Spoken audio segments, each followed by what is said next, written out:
Hello everyone, ये है आमर 1000 MCQ सीरीज रो पार्ट 7। तो 51 क्वेश्चन कौन कहला the primary muscle responsible for quite breathing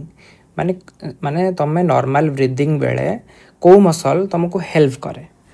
तो ऑप्शन ए कौन कहला rectus abdominis muscle. Rectus abdominis muscle help करे कि ना? डायफ्रागम, हाँ डायफ्रागम हेल्प करे। ट्राफिजियस ना से गोटे मसल गोटे जोड़ा आमर कौटी थाए आमर बैक साइड ऑफ बॉडी रे थाए जोड़ा पिठी बट साइड रे। तो गैस्ट्रोनोमस मसल कौटी थाए आमर गैस्ट्रोनोमस मसल आमर थाए आमर लोअर लेग रे थाए। तो आंसर हो ऑप्शन बी। बट किसी कॉन्सेप्ट जानी नियो ऑप्शन कौन देला rectus abdominis muscle. Rectus abdominis muscle कौन कह जाए सिक्स पैक मसल दाव कह जाए। ये कौट देखा मिले तुम एमती पेटर केमती रहे से एमती सिक्स पैक हो छटा पैक एमती बाहर थी। तो जार जार सिक्स पैक अच्छी कमेंट करदेव जे आम पाखे सिक्स पैक अच्छी बोली। ऑप्शन बी कौन कहला डायफ्रागम। तो ये होता आमर राइट आंसर। तो डायफ्रागम किसी कॉन्सेप्ट मुझे तुमको कहूँ ये है डायफ्रागम जमी देखुच एमती कर्व होगी ये तार है नॉर्मल पोजिशन बा रिलैक्स पोजिशन कहीपर। रिलैक्स पोजिशन केते बेला हुए जिते बड़ा आम एक्सहेल कर दियंती एयर एक्सहेल कर दियंती। तो नॉर्मल सेमती इनहेल कले कौ पोजिशन हुए इनहेल बेले आमर पोजिशन फ्लैट हो जाए माने केमती ए टाइप फ्लैट हो एत ही फ्लैट हेनी माने कर्व तुलन में फ्लैट हो। तो फ्लैट कौन पाई हुए ना तुम एमती एयर गुड़ा जिते लंग्स को जीव एमती तो प्रेसर पकेब ये प्रेसर पकड़े फ्लैट हो जाए। तो ये थिला तार कॉन्सेप्ट एग्जाम रे पड़े टिके बुलेगी पकईदेले तुम कहीपर जेहतु तुम कॉन्सेप्ट वे पूरा जानीगल। देन ट्राफिजियस मसल जानीच आमर बैक साइड थाए बॉडीर। तो मुझे गोटे ड्र करी गोटे ह्यूमन बीइंग रो बैक साइड गोटे ड्र करी एमती हाँ एमती ड्र कर दूसरी एति। तो यही बेकू एमती आसिकी टोटाल एमती थाए बैक साइड रे बुझिपार। तो बैक साइड रे एमती यही पोस्चरटा जो रहा यही पोर्सनटा जोटा पोस्चर नुहे यही पोर्सनटा जो रहा से कहगला ट्राफिजियस मसल टैप मसल कह जाए ट्रैप मसल कह जाए। तो गैस्ट्रोनोमस मसलटा कौटी थाए आमर लेग रो मतलब लोअर लेग रे थाए पाद पाखे कि सेटा कौन कह जाए काफ मसल। तो बहुत सारा कॉन्सेप्ट मुझे जहाँ कहली सब इंपोर्टेंट मन रखा नोट करदे गोटे बन खाता। तो 52 क्वेश्चन कौन कहला the anatomical plane that divide the body into anterior and posterior. Anterior माने कौन फ्रंट पोस्टीरियर माने बैक माने से कहला एमती को एनाटोमिकल प्लेनटा अच्छी जोड़ा आम बॉडी को आग पछरे दुई भाग रे भाग करे। तो धर बॉडी धर एमती तुम भाग कर 2 पार्ट्स रे। तो ये गोटे पार्ट रे गला देन ये गोटे पार्ट रे रहीगला। तो यही प्लेन को कौन कौ प्लेन कह जाए? तो यही प्लेन को कह जाए यहाँ पूरा डायरेक्ट तुम मन रख या कह जाए फ्रंटाल कौन पाए देख आगपट पार्ट को देख भाग करदेला माने फ्रंट पार्ट पड़ेगा सेमती मन रखिबार frontal part. Then transverse part माने कौन? ट्रांसवर्स माने एमती देख माने ऊपर एंड लोअर पार्ट को जी भाग कर जो प्लेनटा से कह जाए ट्रांसवर्स। एमती देखले टी भाया देखा जाऊनी ये से गोटे पॉइंट देदेवा आम एमती इमेजिनरी लाइन गोटे टी भाया देखागला। तो ट्रांसफर एमती मन रखिपर। देन साजिटाल कौन लेफ्ट एंड राइट को जी दुईटा भाग रे भाग गला माने लेफ्ट एंड राइट माने कौन तुम गोटे हैंड एपटे जीव left hand and right hand को एमती दुई भाग एमती मझी एमती जो प्लेनटा डिवाइड करे से कहगला कौन साजिटाल। तो यार ऑप्शन कौन हो आमर option C frontal. Then 53 question कौन कहला movement of body part toward the mid line of the body. जदि तुम गोटे बॉडी पार्ट बेसिकली तुम लिम्स गुड़ा ही मूव करती। तो से कहला जो गोटे इमेजिनरी मिड लाइन अच्छी तुम बॉडी रे এটা ইমাজিনারি এই মিড লাইন টুয়ার্ডস মানে এই মিড লাইন आड़क जो तुम बॉडी किसी पार्ट निजर बॉडी पार्ट जो किसी आसला ताले सेटा को कौन कह जाए तो जान टू वर्ड्स को आसला माने आड आड कह आड रु मन रखिथ आडक्शन आडक्शन कौन देख ऑप्शन बी होमर राइट आंसर आडक्शन सेमती दूर को गला away from the line mid away from the mid line away from mid line এটা कौन हो abduction तो इतरे आउ किसी कॉन्सेप्ट नथिला देन 54 कहला which synovial joint allow movement in two plane but no axial rotation माने से कहला जे एमिति माने को synovial joint टा हमर माने कोन करे दुईटा मूवमेंट दुईटा प्लेन रे हुए किंतु रोटेशन ही हुए नहीं माने कोन एक्सियल रोटेशन हुए नहीं तो ऑप्शन देखले जना पड़ियो ऑप्शन ए कोन कहला हिंज हिंज जॉइंट रे हमर कोन हुए वन प्लेन सेटा हिंज जॉइंट माने जोड़ा तुमरो नी हे गला एंड एल्बो हे गला सेठी तुमरो हिंज जॉइंट थाए वन प्लेन रे एडे मूव करे बॉल एंड सॉकेट जॉइंट है तुमरो चारियाडे मूव करिवो सेटा ऑल डायरेक्शन रे ऑल डायरेक्शन रे मूव करिवो तो बॉल एंड सॉकेट जॉइंट हमर कोडी थाए हमर ए कांधरे बा ए हिप रे एठी कोन रहे बॉल एंड सॉकेट जॉइंट तो कॉन्डिलॉइड जॉइंट आम कौन था रिस्ट थाए देख रिस्ट केमती हो हाँ से लेफ्ट राइट माने कौन हो फ्लेक्शन एक्सटेंशन एडक्शन अबडक्शन हो बट ये तो माने रोटेशन होनी ना एक्सियल हो पारिबनी तो ये जो राइट आंसर ऑप्शन सी 500 कौन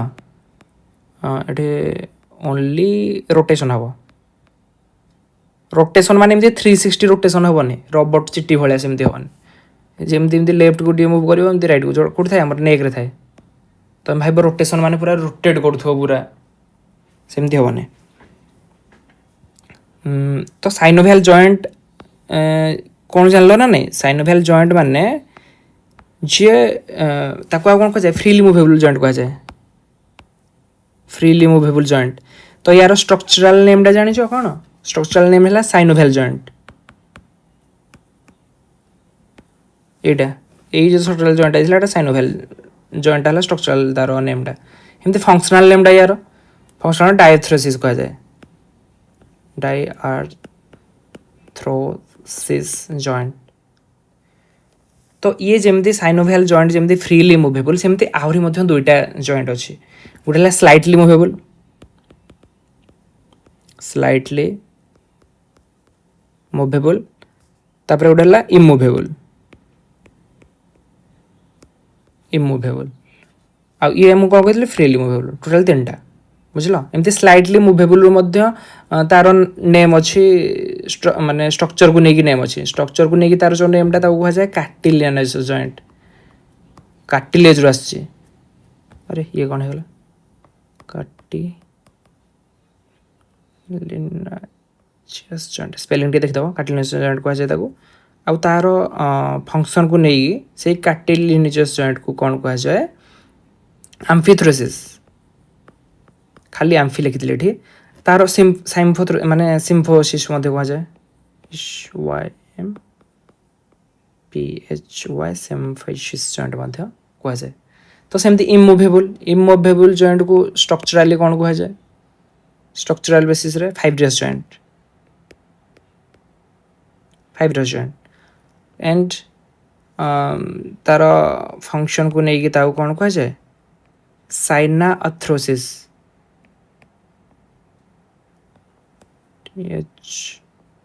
साइनोथ्रेसिस स्पेलिंग टे देखि नब निज अनुसार लिखिदब नोट रे देन 55 कौन कहला which of the following is the posterior bone of the skull यही भितर से गला ये ऑप्शन भितर कौटा स्कल पोस्टेरियर बोन सब जानी पोस्टेरियर बोन कौन कौन ओसिपिटाल बोन को पोस्टेरियर बोन कह जाए ये है आमर कौन ये है आमर फ्रंटाल ये है आमर फ्रंटाल ये है आमर पोस्टेरियर पार्टा जोड़ा कौन पोस्टेरियल जो पोस्टेरियर पार्ट कौन कहला ओसिपिटाल कौन गोटे कही देन टेम्पोराल ये कान पाखे जोड़ा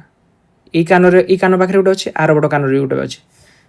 तो फ्रंटाल आमर गोटे अच्छी ओसिपिटाल गोटे अच्छी टेम्पोराल दुईटा अच्छी पेरेंटाल दुईटा अच्छी पेरेंटाल कोटा इटा गोटे इटा गोटे पेरेंटाल ये हला फ्रंटाल ये हला टेम्पोराल बुझिल इजी थिला then 56 which muscle is primarily responsible for plantar flexion during running से कहला रनिंग बेले को मसलटा हेल्प करे प्लांटर फ्लेक्शन करियारे प्लांटर फ्लेक्शन फास्ट सुनो कौन प्लांटर फ्लेक्शन माने तुमर एई जॉइंट रो एंगल जदि इंक्रीज हला ताले सेटा प्लांटर फ्लेक्शन कहा जाए ये प्लांटर फ्लेक्शन है बट ये देख तार एंगलटा कौन है डिक्रीज है जॉइंट टू तार एंगलटा डिक्रीज है जिते डिक्रीज मैंने डिक्रीज हो गले से कहा जाए डोर्सी फ्लेक्शन बुझिपाल दुईटा दुईटा ही तार अच्छी जिनस गोटे है प्लांटर फ्लेक्शन ये है प्लांटर फ्लेक्शन एंड ये है डोर्सी फ्लेक्शन तो प्लांटर फ्लेक्शन कौ मसलटा दायी माने कौ मसल हेल्प करे सब जानते यहाँ गास्ट्रोनोमियस मसल जोड़ा काफ मसल मुझे आगुरी जोड़ा कही से काफ मसल ऑप्शन सी सेमती रेक्टस फेमरस मसलटा कौट थाए कहीपर रेक्टस फेमरस मसल तुम ये थाए रे ही थाए ये देख थाएटा को ही तुम दुईटा पार्ट रे फ्रंटा को कौन कहते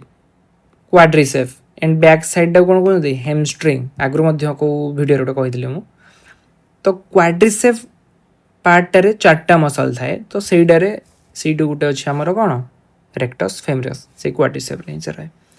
तब टिबियालिस एंटेरियर आमर कौन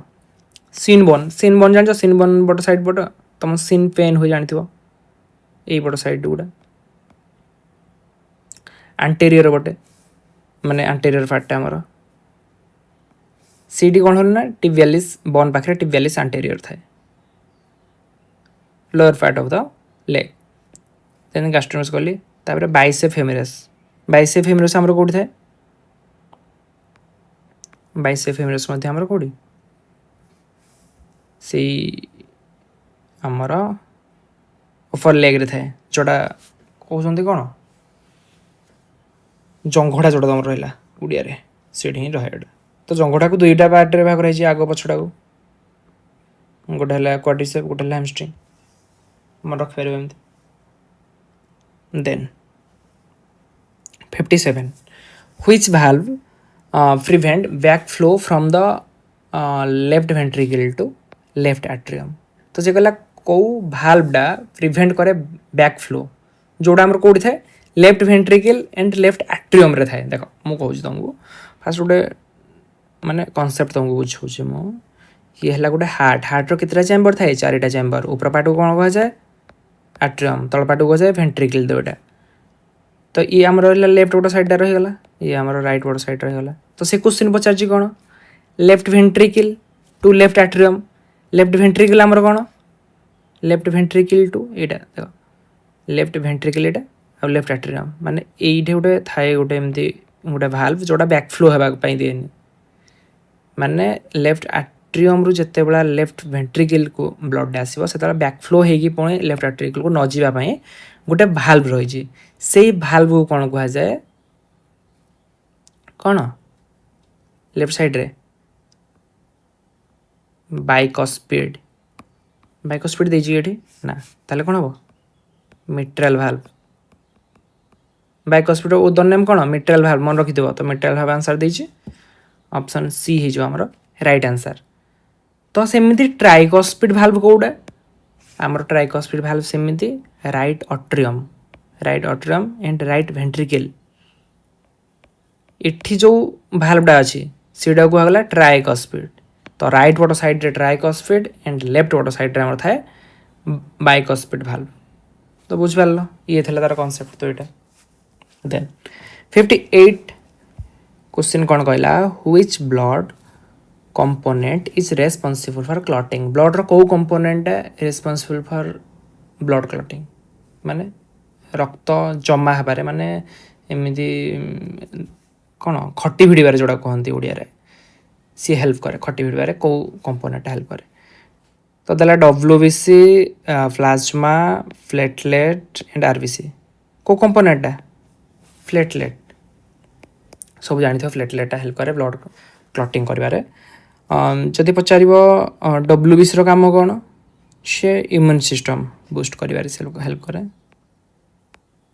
इम्यून सिस्टम को से हेल्प करे। देन प्लाज्मा प्लाज्मा रे कौन हुए प्लाज्मा रे ट्रांसपोर्ट हुए आमर nutrients and hormone transport. Then RBC RBC आमर कौन है रेड ब्लड सेल जोड़ा रेड ब्लड सेल कौन कह जाए एरिथ्रोसाइट कह जाए। व्हाइट ब्लड सेल कह जाए ल्यूकोसाइट्स। प्लेटलेट कौन कह जाए थ्रोम्बोसाइट। ये है ल्यूकोसाइट ये है एरिथ्रोसाइट्स ये है थ्रोम्बोसाइट्स बा येलो ब्लड सेल मध्य कह जाए। तो आरबीसी आमर कौन करे ना ऑक्सीजन ट्रांसपोर्ट करे सब बॉडी पार्ट को ट्रांसफर करियो। तो बुझिपार एति जिनस। अब ब्लड क्लटिंग रो किसी कहीदेवी किसी जिनस ब्लड क्लटिंग रे गोटे नोट करके लिखिपर नोट को विटामिन हेल्प करे ब्लड क्लटिंग रे को विटामिन विटामिन के। को मिनरल हेल्प करे ब्लड क्लटिंग रे कैल्शियम। देन आउ कौन रहीगला हाँ से काफी ये ही एग्जाम पड़ो आउ किसी कॉन्सेप्ट ना 58 कंप्लीट। देन 59 कहला जे muscle glycogen is primarily used during prolonged endurance exercise to provide। अच्छा कौन पाई से कहला जे मसल ग्लाइकोजेनटा यूज हुए जितना तुम बहुत सारा एक्सरसाइज करो बहुत समय जाए कौन पाई एनर्जी फॉर मस्कुलर वर्क पाई ही ये माने प्रोवाइड करे कौन muscle glycogen. Direct option direct question था तो ऑप्शन डायरेक्ट कर पारिबो सेठ गोटे आसी फैट सल्युबल विटामिन कहि पारिबो कौन फैट सल्युबल गोटे छोट कनसेप्ट कहीदेवी ये फैट सल्युबल हमारा कौन के ई डी एंड ए कीड़ा and water soluble fat soluble जमती अच्छी हेमती अच्छी आमर वाटर सल्युबल कौन डब्ल्यूबीसी ट्रिक डाटा डब्ल्यूबीसी एमती कहबनी एटा white blood cell W for water B for vitamin B and vitamin C. तो डब्ल्यूबीसी मन रखिपार वाटर सल्युबल है vitamin B and vitamin C. Water soluble माने कौन जे वाटर रे मिस जाए फैट सल्युबल माने जे फैट रे मिस जाए। तो देख गोटे ता पछरे लॉजिक डाम कहूँ केमती मिसे विटामिन सी कौटी थाए विटामिन सी लेंबू पानी देख लेंबू पानी लेंबू रे थाए लेमन रे विटामिन सी थाए। तो तुम डायरेक्ट माने एक्सपेरिमेंट करथिबो ना नहीं एक्सपेरिमेंट कौन समस्ते करथिबे लेंबू पानी करिकी पीथिबे बा घर को किए आसिले लेंबू पानी करिकी देइथिबे। तो लेंबूटा कौन विटामिन सी जिनसटा विटामिन सीटा पानी रे मिसी जाए ना नहीं। तो विटामिन सी कौन एमती तुम डायरेक्ट जानल जे विटामिन सीटा है गोटे वाटर सल्युबल वाटर रे मिसी गला एत जिन कौन पाई कहना तुम तार कनसेप्ट जानापी भितर माने डीप टिके नॉलेज तुमको कही डीप नॉलेज माने कौन एटा जस्ट लॉजिक जिनसटा तुम एग्जाम भूलबनी एत सारा जिन कहली मैंने भूलबनी तुम water soluble and fat soluble जिनस गुड़ा। देन 60 क्वेश्चन कौन कहला which of the following is a field test used to measure cardiorespiratory endurance in school children रे कौन cardiorespiratory endurance ପାଇଁ को टेस्ट करा जाए कौन स्टॉक बैलेंस ना ये नहीं सीट एंड रिच ये तो फ्लेक्सिबिलिटी ପାଇଁ फ्लेक्सिबिलिटी पुणी कौन लोअर फैट रो 20 मीटर शटल रन हाँ ये ही राइट आंसर ऑप्शन से। देन वर्टिकल जंप तो ना ये तो एक्सप्लोजिव पावर फाइन ये तो हम नहीं। तो ऑप्शन सी ही राइट आंसर। तो पिला कंफ्यूज पड़े कहे अरे शटल रन तो देला शटल रन है आमर एजिलिटी तो ये केमिति पुणी है एंड्योरेंस अरे से दे दीजिए 20 मीटर शटल रन मान स्पेसिफिक बुझाए कार्डियो रेस्पिरेटरी एंड्योरेंस जदि दे था कौन जदि दे था 4x10 मीटर शटल रन ये हो आमर एजिलिटी एजिलिटी बुझल तो क्वेश्चन किसी भूल नहीं जस्ट तुम कन्फ्यूज पढ़ाई ये मुझे क्वेश्चन आनी मैंने कन्फ्यूज पड़ोनी बोली ये कनसेप्टा कहते आउ नेक्स्ट क्वेश्चन आसले किसी भी कन्फ्यूज पड़ोनी then 61 which instrument is use to measure hand grip strength से कहला कौ इंस्ट्रूमेंटा यूज हुए हैंड ग्रिप्र स्ट्रेंथ मेजर करें तो जानी किसी जिम जो मैंने करुवे एमती हैंड ग्रिप मेजर करने गोटे थाए से कौन कहुए hand grip dynamometer option B is right answer तो स्किन फोल्ड रे कौन हुए ये तुम बॉडी फैट रेस जापर स्पेसिफिक पार्ट रो पुणी स्पाइरोमीटर रे लंग्स कैपेसिटी देन गोनियोमीटर रे तुम कौन जान जॉइंट एंगल गुड़ा मापर माने केते रेंज ऑफ फ्लेक्सिबिलिटी एमती चेक कर पारिबो केते से एंगल माने वाइड हो पार रेंज देन 62 कौन कहला which of the following is recognise test of agility पचार भितर कौ test sit and reach test flexibility नहीं ये मध्य हेबनी तापर कौन कहला इलिनोज तो इलिनोई कहीपर ए स्टार्ट साइलेंट रहो इलिनोई कहते एटा इलिनोई एजिलिटी टेस्ट एजिलिटी देदेला यही वर्ड तुम जापर इलिनोई बुझल ए स्टार्ट साइलेंट रहो तो इलिनोई एजिलिटी टेस्ट रे तो एजिलिटी देदेला से आम जाना तो एते भी इजी क्वेश्चन पड़े एग्जाम रे तो एसएसबी कौन करे ना एसएसबी तो आहरी इजी पकाए बट एथर केमती कौन पड़ो किसी जना ना कारण पूर्व थर कौन होता ना दुईटा जो एसएसबी टेस्ट होता दुईटा बहुत इजी पड़ता तो किसी भी कहबनी जदि कष्ट पलि आसला तो एमती किसी हार्ड लेवल क्वेश्चन प्रैक्टिस करके सेमती भावनी जे इजी तो पड़ता पूरा इजी पड़ो पूरा ऊपर ऊपर पढ़ी पढ़ी तो कनसेप्ट जब जानी जो टाइप क्वेश्चन पढ़ले भी तुम कर तो 12 मिनिट जो कहले रन टेस्ट एटा कौन कार्डियोभास्कुलर हार्बर्स टेस्ट कार्डियोभास्कुलर एटा आगु मुझे कहली तार कनसेप्ट तो आंसर यार कौन हो Illinois agility test option B then 63 कौन कहला evaluation conducted before instruction to determine the student initial ability is called माने से क्वेश्चन पचार जे तमें जेकोसी धर गोटे स्टूडेंट को किसी पढ़ाई जीव बिफोर टीचिंग तमें स्टूडेंट एक्चुअली केते तार एबिलिटी कौन तार क्षमता केते अच्छी जानापी आम कौन करूँ को इवैल्यूएशन कंडक्ट करिथाउ ऑप्शन ए देला कंटिन्यूअस ना समिटिव केतला हुए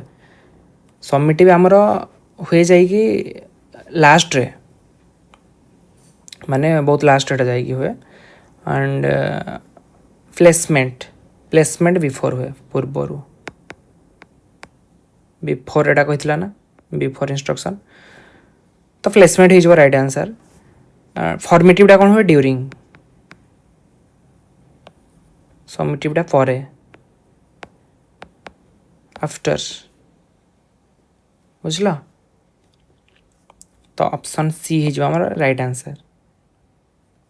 तो evaluation test measurement and evaluation तुम कॉन्सेप्ट जानले एटा कर किसी बाहर क्वेश्चन नुहे 64 which audio visual aid is best suited for कौन स्लो मोशन स्पोर्ट्स एनालिसिस अच्छा माने से कहला जे कौ ऑडियो विजुअल एडा सुइटेबल स्लो मोशन माने स्पोर्ट्स माने तुम धर ना कि गोटे स्पोर्ट्स खेल तार स्लो मोशन कौटे देख वीडियो रिकॉर्डिंग रे ही देखिपार ना नहीं ये तो बहुत इजी क्वेश्चन था then 65 the teaching method in which the teacher use clues and question so that student identify the technique themself is called. अच्छा से कहले जे कौ टीचिंग मेथडे टीचर कौन ना टी क्लूज माने किसी हिंट्स दे दिए क्वेश्चन एंड क्वेश्चन जहाँ फल कौन हुए ना से स्टूडेंट माने निज माने निजे निजे आइडेंटिफाई कर दिए कि आंसर एडा हम बोली कौन से ऑप्शन ए प्रॉब्लम सॉल्विंग की ना गाइडेड डिस्कवरी या कौन माने गाइडेड डिस्कवरी कहुए माने टेडी हिंट्स देदेला फल माने स्टूडेंट जानी दिए ये ही आंसर हो बोली तो डेमोन्स्ट्रेशन हेनी होल पार्ट होल हेनी। नेक्स्ट 66 कौन कहला feedback given several hour after performing is called. अच्छा से कहला फीडबैक दिज्व स्टूडेंट को माने किछि घंटा पर सेभराल माने बहुत घंटा पर तो सीटा कौ टाइप फीडबैक कहीपर इमिडिएट तो कहीपर सागे सागे तो ना इंस्ट्रिक्ट इंस्ट्रिक्ट इंस्ट्रिक्ट माने कौन कहला देखिए जिते बड़ा माने स्टूडेंट निजे जानीपे निज परफॉर्मेंस को नहीं ना मोर परफॉर्मेंस गुड है बैड है माने करेक्ट है कि इनकरेक्ट है जो निजे जानीपे से इंस्ट्रिक्ट फीडबैक कहुए माने निजे निजको से फीडबैक देला। डिले फीडबैक हाँ सेभराल आवर माने कौन डिले फीडबैक हो। कनकरेंट फीडबैक कौन कहले कनकरेंट माने सांगे सांगे जोड़ा माने सांगे सांगे देख इमिडिएट एंड कनकरेंट प्राय सामान भाया माने स्टूडेंट एबे कुछ किसी लॉन्ग जंप कला तो स्टूडेंट कह वेरी गुड या परफेक्ट माने परफेक्ट तुम जंप कल तो सेटा कौन ड्यूरिंग है तो कनकरेंट सेटा कहुए आउ इमिडिएट से सेम टाइप अप्रोक्सीमेटली से सेम 19-20 का फर्क आसो इमिडिएट एंड कनकरेंट दुईटा गोटा एका भाई माने ड्यूरिंग जो चले से डायरेक्ट से दे दिखते माने फीडबैक तो आउ गोटे मत क्वेश्चन कह यार तो आंसर कौन हो डिले हो ना तो आउ गोटे मत क्वेश्चन कह जो फीडबैक जो मेथडा रही ये फीडबैक मेथड कार अधिक हेल्प हुए स्टूडेंट हुए ना टीचर हुए तो कमेंट मत करदेव कार तो मुझे जानीदेवी तुम फीडबैक कॉन्सेप्ट एक्चुअली जान ना नहीं। 67 क्वेश्चन कौन कहला the educational technology that enable self pace interactive learning is माने से कहला जे को एजुकेशन टेक्नोलॉजीटा एनेबल करे कि माने निज हिसाब रे निज जति पेस अछि हेई हिसाब रे लर्निंग करिया पे तो ऑप्शन ए कौन कहला ओरल रेसिटेशन ये हम कि ना ये हेनी ओरल रेसिटेशन माने निजे कही कि माने सुनेब जोड़ा देन कंप्यूटर असिस्ट इंस्ट्रक्शन। अच्छा कंप्यूटर असिस्ट माने कंप्यूटर रे तमे कंप्यूटर द्वारा तुम कंप्यूटर हेल्प नहीं कि तुम किसी लर्न कर तो ये ही पार निज पेस अनुसार अन्य ऑप्शन गुड़ा पढ़ा चॉक एंड टॉक ना ये भी हेनी डिटेक्शन माने कौन कहला देखिए ये कौन शुणिकी किसी डिटेक्ट कर लिख से टाइप किसी गोटे होता तो ऑप्शन एप्रोप्रिएट आंसर तो हमको मिलगला ऑप्शन बी हो राइट आंसर। देन 68 क्वेश्चन कौन कहला which motivation theory is associated with achievement and recognition. अच्छा को मोटिवेशन थ्योरी हमको कहला अचीवमेंट और रिकॉग्निशन कथा नीड आंसर कौन हो नीड अचीवमेंट ना ऑप्शन सी हो नीड अचीवमेंट। देन अरे नेक्स्ट क्वेश्चन नहीं अच्छे 69 कौन कहला the play theory that restore energy after work माने किसी काम पर आमको पुणी एनर्जाइज पुणी हो जाते आम को प्ले थ्योरी कहला सेटा कहला रिक्रिएशन ऑप्शन सी हेगला हमारा रिक्रिएशन थ्योरी किए देथिले कहि परिबो लॉट कामेज एंड G.W. पैट्रिक से ही कही प्रैक्टिस थ्योरी कौन आमर जोटा आमर कौन एंटीसिपेटरी थ्योरी जोटा थी एंटीसिपेटरी थ्योरी माने गोटे स्टूडेंट माने गोटे चिल्ड्रेन कौन करे ना ता फ्यूचर जहाँ भी से बनवाई भावे तार से कौन करे अभिनय करे रिहर्सल करे से करेन्ट टाइम रे तो कैथरिस थ्योरी कौन करना इमोशनली स्ट्रेस को से रिलीज करे थ्रू गेम्स माने गेम खेल के जिते इमोशनल स्ट्रेस जहाँ अच्छे खेलवा द्वारा कौन हुए रिलीज हो जाए से कथा कहे माने छोट छुआ मान ये कौन आरिस्टोटल कही एटा देन सरप्लस एनर्जी थ्योरी किए कहते कार्ल ग्रॉस कहते कौन सरप्लस ना ना सरप्लस एनर्जी भूल कहली सरप्लस एनर्जी किए कहते आमर हर्बर्ट स्पेंसर एंड भान सिलर हर्बर्ट स्पेंसर एंड भान सिलर से कहते अच्छा तो सरप्लस एनर्जी थ्योरी कौन कहीपर सरप्लस एनर्जी थ्योरी है कि गोटे छोट छुआ मान पाखे एत एनर्जी थाए जे सेटा माने से माने रिलीज करने कौन कहते खेचड़ हुआ डिंती बुलती ता द्वारा तुम जापर या पाखे बहुत सरप्लस एनर्जी अच्छी आउ से रिलीज करने किसी मुवमेंट कर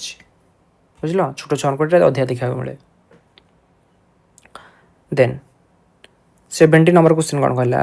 the development stage associated with peak growth spot is माने जो डेवलपमेंट स्टेज रे कौन हुए ना पीक ग्रोथ है माने ये फ्री ग्रोथ है या पर आउ ग्रोथ हेनी तो सेटा कौन कह जाए एडोलेसेंस कह जाए तो कौ स्टेज रे माने अधिक रैपिडली ग्रोथ हुए सी कौन इन्फांसी स्टेज रे rapid growth then 71 which attribute enables an individual to recover quickly from setback माने से कहला जे माने कौ गुणटा पाई गोटे इंडिविजुअल कौन हुए ना माने हारिला परे मध्य माने किछि गोटे माने कौन लूज कला परे मध्य से कौन हम पुणी रिकवरी करिया ट्राए करे enable individual to recovery quickly from setback माने डाउन पर मध्य से ऊपर को उठाइबा ट्राए करे कौन डिपेंडेंसी क्या डिपेंडेंसी रहा रिजिडिटी माने जोड़ा फ्लेक्सिबल करटा भी हेनी इंट्रोवर्जन माने कौन इंट्रोवर्जन माने जोड़ा साए टिके माने निज दुनिया रे निजे सी प्राय था क्या सहित कथबार्ता हुए से पर्सन गुड़ा कहुए तापर रिजिलेंस रिजिलेंस ये जो आम right answer option D resilience कौन कहे आमको जे आमे धर कि गोटे कम माने किसी भी धर गेम्स रे धर आमे सेटबैक हो गला माने लूज करगला माने सीटा आमर प्रैक्टिस भी कर पाना बा से आम टे दुर्बल अच्छा तो रिजिलेंस कौन करे ना सी गोटे इंडिविजुअल लोकटे को ताकू क्विक रिकवरी करे पुणी उठिकी पुणी चाल माने उठिकी पुणी चाल माने हारीगल तो किसी ना आउ थे ट्राए कर खाली बहुत गुटे ट्राए करने कौन मोटिवेट करे मोटिवेट भाया भावन एटा रिजिलेंस यार माने रिजिलेंस ये कौन डेफिनेशन ये एट्रिब्यूट रिजिलेंस गोटे कौन आमर गोटे गुण जोड़ा आमको हारिला परे मध्य आउ थे उठिकी पुणी खड़ा हबारे पुणी से माने हेल्प करे से गुणटा आमको देन 72 व्हिच ट्रेनिंग प्रिंसिपल